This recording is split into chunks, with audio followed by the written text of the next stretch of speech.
L'exemple de l'Holocauste offert par Saül, rapporté dans 1 Samuel 13, 8, 14, peut nous servir d'avertissement.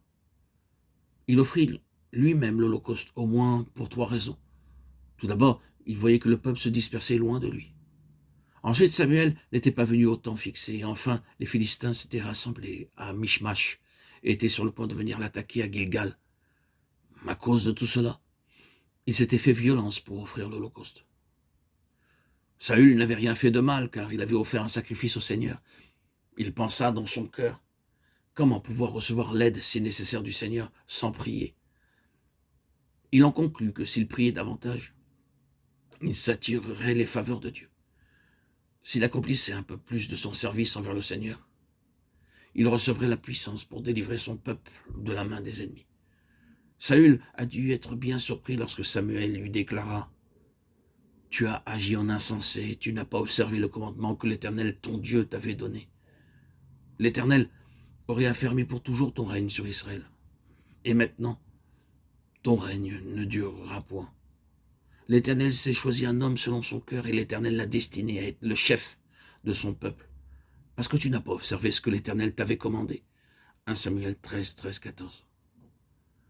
Le « je me suis dit » au verset 12 de Saül n'était pas un ordre de Dieu, si ce n'est son propre moi, son ego, sa chair, son être charnel. Par cela même, nous apprenons que Dieu désire que nous le servions selon ses ordres et non pas d'après nos pensées ou nos suppositions. Toute œuvre qui a pour base nos suppositions ou nos plans sera rejetée par le Seigneur. Car il cherche un homme selon son cœur, il apprécie beaucoup plus notre obéissance que ce que nous faisons. Écouter sa parole vaut mieux que la graisse des béliers. 1 Samuel 15, 22. Chaque serviteur de Dieu doit se souvenir de cela. Trop souvent, nous hâtons pour faire les choses comme le fit Saül. Nous précipitons nos décisions en actes. Nous avons du mal à croire que Dieu n'est jamais en retard. Nous ne sommes pas capables d'attendre son heure patiemment, sereinement. Nous ne voyons que notre besoin.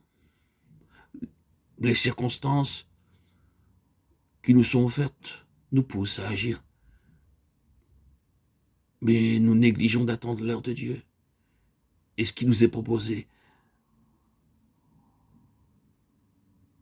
viennent-elles de Dieu? C'est ainsi que nous faisons ce que le Seigneur ne nous a pas ordonné. Nous savons que Saül fut rejeté par Dieu, parce qu'il avait été trop zélé, trop impatient d'offrir le sacrifice et trop hâtif dans la prière. Les raisons qui l'ont poussé à agir étaient nombreuses et variées. Toutefois, Dieu, pendant ce temps-là, avait trouvé un homme selon son cœur, et il l'avait désigné comme roi sur son peuple. L'homme que le Seigneur désire n'est pas quelqu'un d'irréfléchi, d'empressé, au point de ne pas savoir attendre. Si nous avons dû choisir, nous aurions sans nul doute opté pour quelqu'un de semblable à Saül. N'était-il pas un homme hors de l'ordinaire? Il dépassait de la tête tout le peuple. Cependant, Dieu ne cherche pas un homme hors du commun, mais un homme selon son propre cœur.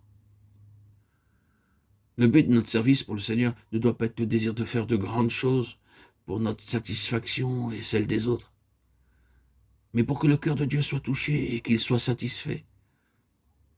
Ce sont uniquement des gens comme cela que Dieu pourra utiliser. Il cherche de tels hommes.